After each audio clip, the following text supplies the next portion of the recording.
you keep quiet? Sebastian! Excuse me, please. Sebastian, please. Don't interrupt my act. Sebastian! Oh, Mr. Broadhurst, I didn't see the lights there. I forgot about them. What in the world are you doing? Why interrupt my act like this? Well, look, Mr. Broadhurst, I mean, after all, if you're in a ballpark, they always sell peanuts and popcorns and things like that. I know that, Sebastian, but not in front of him. I beg your pardon, friend. Ladies and gentlemen, and also the children, will you excuse me for a minute, please? Thank you. What do you want to do? Look, Mr. Broadhurst. Right? What are you doing? I love baseball. Well, we all love baseball. When we get to St. Louis, will you tell me the guys' names on the team so when I go to see them in that St. Louis ballpark, I'll be able to know those fellas? Well, now, is it all right, folks? All right. Excuse me, I want to find out the fella's name. As long as it's okay with the I'm audience. crazy about baseball. Will you stand still? Pick up your hat. Go pick up your hat. Okay. Now, look. Then you'll go and peddle your popcorn and don't interrupt the act anymore? Yes, sir. All right. But you know, strange as it may seem, they give ball players nowadays very peculiar names. Funny names? Nicknames, pet names. Not as funny as my name, Sebastian Dinwiddie. Oh, yes. Funnier than that? Oh, absolutely. Yes. Now, on the St. Louis team, we have who's on first, what's on second, I don't know's on third. That's what I want to find out. I want you to tell me the names of the fellas on the St. Louis team. I'm telling you, who's on first, what's on second, I don't know's on third. You know the fellas' names? Yes. Well, then who's playing first? Yes. I mean the fella's name on first base. Who? The fella playing first base for St. Louis. Who? The guy on first base. Who is on first? Well, what are you asking me for? I'm not asking you, I'm telling you, who is on first? I'm asking you who's on first. That's the man's name. That's whose name? Yes. Well, go ahead and tell me. Who? The guy on first. Who? The first baseman. Who is on first? Have you got a first baseman on first? Certainly. Then who's playing first? Absolutely. When you pay off the first baseman every month, who gets the money? Every dollar of it. Why not? The man's entitled to it. Who is? Yes. So who gets it? Why shouldn't he? Sometimes his wife comes down and collects it. Whose wife? Yes.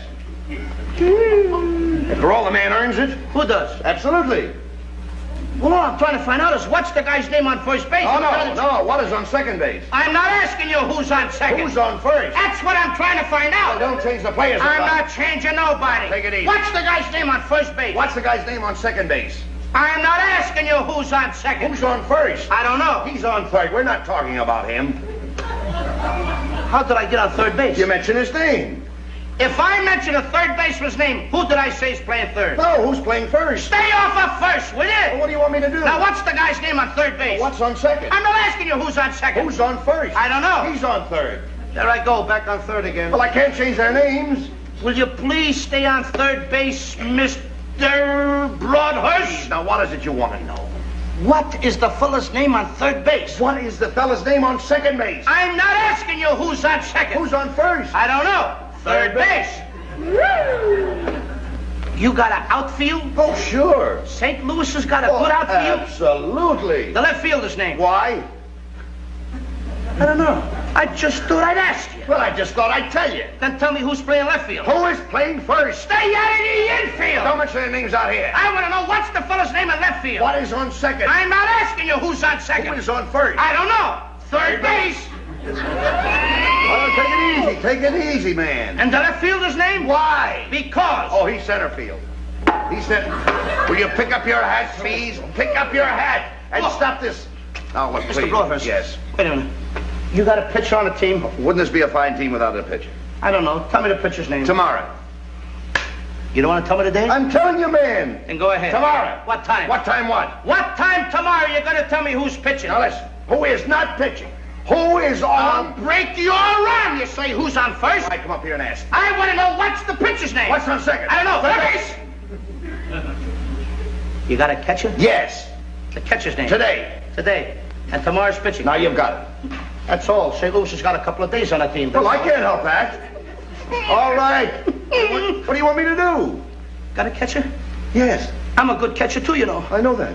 I would like to play for the St. Louis team. Well, I might arrange that. I would like to catch. Now, I'm being a good catcher. Tomorrow's pitching on the team, and I'm catching. Yes. Tomorrow throws the ball, and the guy up bunts the ball. Yes. Now, when he bunts the ball, me being a good catcher, I want to throw the guy out at first base, so I pick up the ball and throw it to who? Now, that's the first thing you've said right. I don't even know what I'm talking about. Well, that's all you have to do. Is to throw it to first base. Yes. Now, who's got it? Naturally. Who hasn't? Naturally. Naturally. Naturally.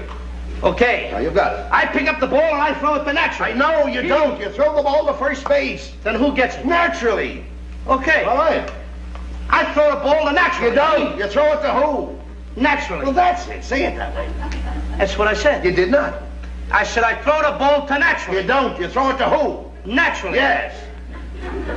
So I throw the ball to first base and naturally gets it. No, you throw the ball to first base. Then who gets it? Naturally. That's what I'm saying. You're not saying that. Excuse me, folks. All right, I'm sorry, friend. I throw the ball to You naturally. throw it to who? Naturally. That's it. Well, say it that way. That's what I'm Don't saying. get excited now. Don't get I excited. throw the ball to first base Then and who gets it? he better get it. All right, now don't get excited. Take it easy. Now I throw the ball to first base. Whoever it is drops the ball, so the guy runs to second. Who picks up the ball and throws it to what?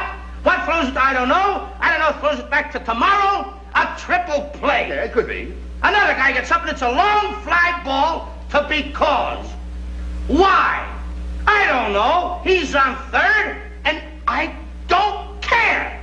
What was that? I said, I don't care. Oh, that's a shortstop.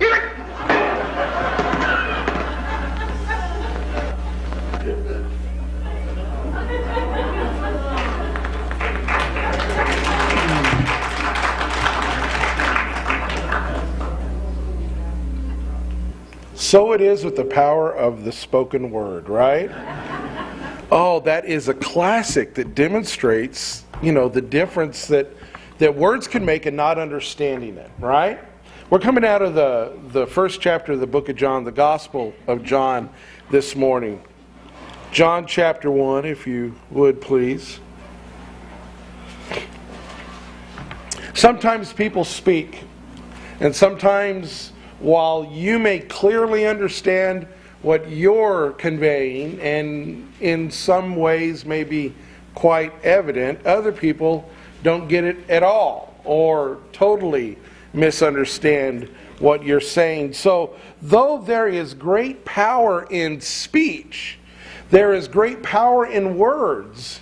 The old saying that trumps that is, a picture is worth 1,000 words.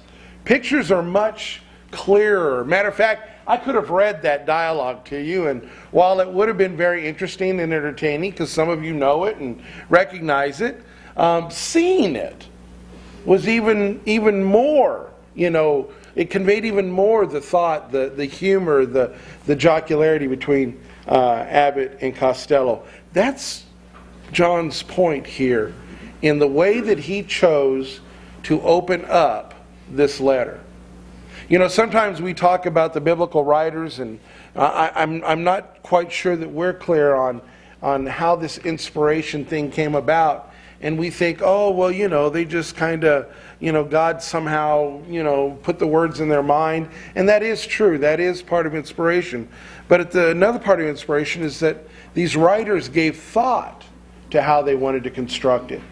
So John gave some deep thought to how he chose to open up his letter. He starts it this way, beginning in verse 1. In the beginning was the Word, and the Word was with God, and the Word was God. He was in the beginning with God, and all things came into being through Him, and apart from Him, nothing that came into being that has come into being, and apart from Him, nothing came into being that has come into being. Kind of like that, who's on first, who's on, who's on, I don't know, third base. You know that.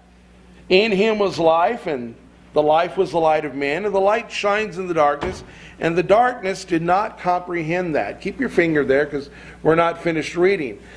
John opened his letter up with a very familiar phrase. 3 words that his readers would be immediately familiar with. 3 words that if you have any real exposure to the Bible, you're familiar with. And those 3 words are, in the beginning. If you go back to the book of Genesis, chapter 1, verse 1, that's how it opens up. In the beginning, God created the heavens and the earth. And John chose to do that here because he wanted to tie his readers' minds immediately back to the Old Testament. He wanted them to relate to who they understood God to be, because he was about to lay some stuff out regarding the person of Christ that he wished for them to connect to God. But as we read through that, as we kind of mull those words over, some great truths a wonderful passage of Scripture, one that many people point to when they talk about the deity of Jesus. We almost find ourselves, like I did in reading it, kind of stumbling over it, doing this sort of thing of who's on first, what's on second, I don't know who's on third, why's in the outfield, today's pitching. And we may even get all the words in order, but we're not clear maybe about what it is that we've said. So John doesn't want us to remain in ambiguity, so his writing goes on. Take a look at verse 14. He says about this Word that was in the beginning, that this Word became flesh, and He dwelt among us.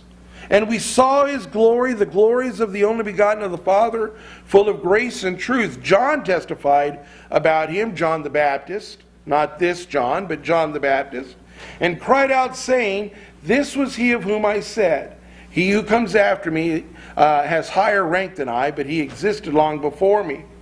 For His fullness, from His fullness we have all received, and grace upon grace. For the law was given through Moses, grace and truth were realized through Jesus Christ. In those verses, he finally gives us the picture of who it is that he's talking about, this Word that existed in the beginning. He says this Word is Jesus. So why did John do this? Why did John choose to kind of construct it this way? Well, the first thing you need to recognize is that John's dealing with people that are well coached in the Old Testament. They didn't have the New Testament. They were a people of the Old Testament. So in introducing to them